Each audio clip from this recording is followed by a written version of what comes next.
L'attractivité de Monaco n'est plus à prouver. Mais ce jeudi, au siège de Monaco Tech, il était cette fois question d'investissement monégasque à l'étranger. Membres du gouvernement et acteurs économiques de la principauté ont pu poser les bases de ce qui fait l'intérêt d'investir au-delà du rocher. On est considéré avec beaucoup de valeur, on est neutre, on n'est pas un pays agressif, on est un pays un peu exemplaire qui réussit, on est synonyme de réussite et on est synonyme d'excellence. Et donc je pense que c'est des valeurs qui sont importantes pour le pays mais qui sont importantes à projeter à l'extérieur.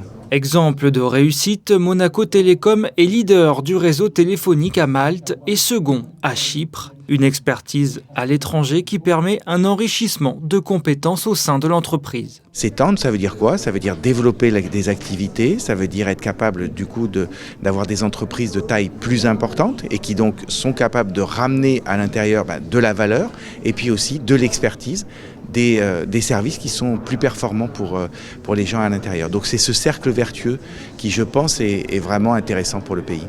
Près d'un tiers du fonds de réserve constitutionnel du gouvernement est consacré aux investissements extérieurs. Parmi les principaux, le domaine de la mobilité.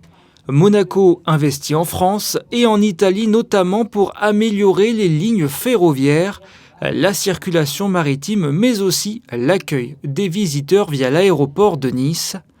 Des investissements extérieurs qui profitent aux résidents et travailleurs monégasques. Les impacts, c'est aussi le rayonnement de la principauté par rapport à des entreprises monégasques qui développent leur savoir-faire à l'étranger. Et puis derrière, c'est aussi une diversification de l'économie. L'impact en lui-même n'est pas forcément quantifiable en euros, mais essentiellement en termes d'attractivité, de dynamisme et de croissance pour Monaco, mais également pour toute la région Côte d'Azur. Pendant près d'une heure, les intervenants ont pu présenter les bienfaits des investissements extérieurs de Monaco. Croissance, compétences et attractivité, voilà 3 mots-clés qui ont su séduire l'audience.